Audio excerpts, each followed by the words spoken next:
कि उनको दया भी आ रही है दुर्योधन पे, और लेकिन दुर्योधन की मृत्यु का जो पूरा योजना था वो भी भगवान जी ने ही बनाया था। तो भगवान होकर भगवान बेबस कैसे हो सकते हैं, भगवान ऐसी दुविधा में कैसे पड़ सकते हैं, ऐसा एक प्रश्न मन में आ सकता है ना व्यक्ति का, कि ऐसे कैसे हो सकता है। तो यहाँ पर हमें समझना चाहिए कि महान लोगों का गुण ही ऐसा होता है कि वो हमेशा डिसीजंस जब लेते हैं तब वो सभी पहलुओं को अपनी आंखों के सामने रखते हैं। ऐसा नहीं कि चलो करुणावश हम कुछ भी गलत हो रहा है उसको सहते जाएं, या फिर ऐसा भी नहीं कि कोई व्यक्ति के साथ में उसको हमने दंड दिया, उसको कुछ शिक्षा दी, उसको सुधारा, तो हम इतने क्रूर हृदय के हो जाएं, फिर हमें कोई परवाह ही ना हो वो मर रहा है या जी रहा है, कुछ हानि अपने आप को पहुंचा रहा है, क्या कर रहा है, वैसा भी ना हो। और ऐसा कब हो सकता है? ऐसा तभी हो सकता है जब व्यक्ति का हृदय पूरी तरह से निर्मल होता है, अर्थात उसको ईर्ष्या की भावना नहीं होती है।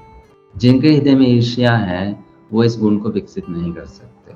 उनको ये गुण, विचित्र गुण समझ में ही नहीं आ सकता कि भाई तुम्हारा शत्रु मर रहा है तो तुम्हें तो खुशी होनी चाहिए ना, है कि नहीं? सच बात तो यही है कि हमारा शत्रु का नुकसान होगा तो हमें तो खुशी होनी चाहिए, और हमारे मित्र की जीत होगी तो हमें बहुत तब भी खुशी होनी चाहिए। लेकिन यहाँ पर भगवान देख रहे हैं कि भगवान ने खुद ही तो कहा है कि मेरे भक्तों का शत्रु मेरा शत्रु होता है। तो एक प्रकार से दुर्योधन तो उनका शत्रु हुआ, और भगवान ने शत्रु की तरह ही व्यवहार भी किया।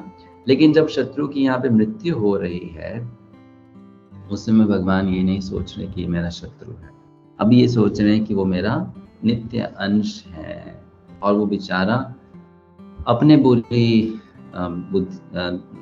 दोष बुद्धि के कारण या अपने बुरे संस्कारों के कारण, अपनी बुरी संगति के कारण इस दशा में है, तो भगवान को बुरा लगा। अब ऐसा हृदय हमारा भी बने, ऐसा हमें प्रार्थना करना चाहिए। ऑफ कोर्स हमें इस प्रकार की भावना अपने सगे संबंधियों के प्रति तो होगी, क्योंकि हम उनके प्रति आसक्त है, शारीरिक संबंध है हमारा।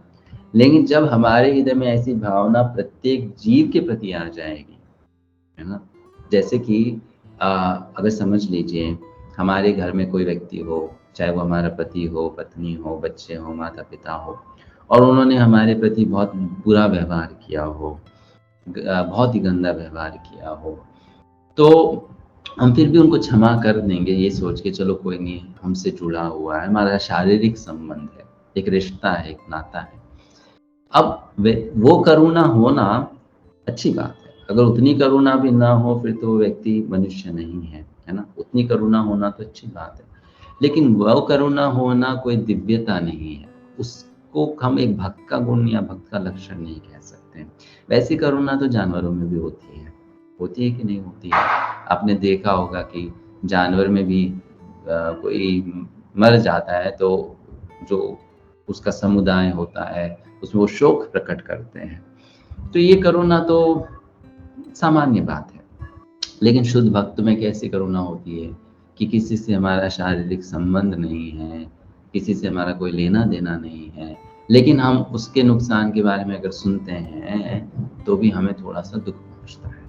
जैसे प्रभुपाद जी का उदाहरण हमें सुनने को मिलता है कि एक बार प्रभुपाद जी, विदेश की बात है, वो एक प्रोग्राम देने के लिए गए, उन्होंने लेक्चर दिया, बहुत लोगों ने सुना, अच्छा प्रवचन हुआ, लोगों ने तारीफें भी की, तालियां बजाई, प्रभुपाद जी बड़े खुश भी हुए कि हमने प्रयास किया भक्ति का ज्ञान देने का और लोगों ने ध्यान से सुना।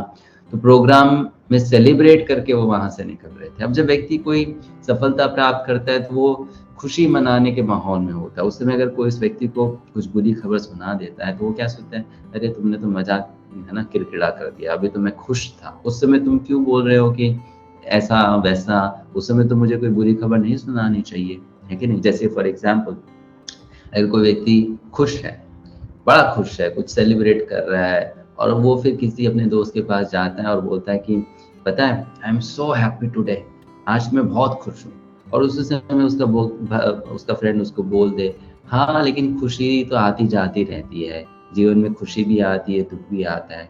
तो ये बात सुनकर क्या होगा, वो जो उसके मन में खुशी की भावना है वो तुरंत खत्म हो जाएगी, है ना?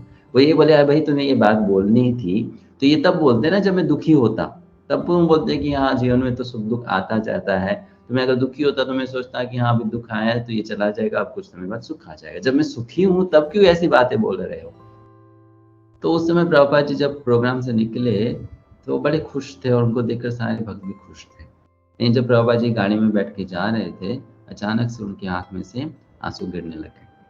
तो भक्तों ने पूछा, प्रभुपाद जी क्या हुआ? हमने कोई गलती कर दी? प्रोग्राम में आपको कोई बात पसंद नहीं आई? आप प्रोग्राम से खुश नहीं हो? ज़्यादा लोग नहीं आए इसलिए आपको ऐसा लग रहा है? अभी तक तो आप बड़े अच्छे दिख रहे थे, अच्छे लग रहे थे। मन में एक मुस्कान, मन में आपकी खुशी दिख रही थी क्योंकि चेहरे पे मुस्कान थी। लेकिन अभी ऐसे कैसे हो गया अचानक से आप इतने निराश हो गए और आप आँसू बहाने लगे? तो भक्त समझ नहीं पाए कि प्रभुपाद जी ऐसे परेशान क्यों हैं।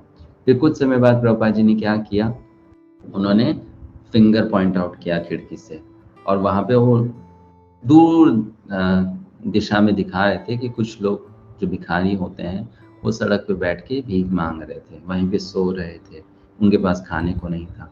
तो उनको देखकर प्रभुपाद जी ने अपने भक्तों को, शिष्यों को कहा कि उनकी ऐसी दशा देखकर मुझे रोना आ गया। अब उनका प्रभुपाद जी से क्या लेना देना उन लोगों का? हम भी तो इतने सारे भिखारियों को देखते हैं, है कि नहीं? हमें तो कोई अगर मांगने आ जाए फिर हम देखें उसका हाथ पैर टूटा हुआ है, तब थोड़ी सी हमें करुणा आती है कि चलो इसको कुछ दे दो। अदरवाइज हम तो देखकर अनदेखा कर देते, यार ये तो इसका भाग्य है, मैं क्या कर सकता हूँ। लेकिन प्रभुपाद जी उस समय, चूंकि हृदय में करुणा है, उस भाव को रोक नहीं पाए, है ना, उसके प्रवाह को रोक नहीं पाए और वो अश्रु के रूप में बाहर निकल आ गया। तो एक महान व्यक्ति का, हम भगवान की यहाँ चर्चा कर रहे हैं, लेकिन एक महान व्यक्ति में भी, एक शुद्ध भक्त में भी एक गुण होता है, हृदय में करुणा बहुत होती है। तो जहाँ पर भी अवसर मिलता है उस करुणा को व्यक्त करने का, वो अपने आप को रोक नहीं पाते। तो यहाँ पर भगवान थोड़े से उदास हैं। सो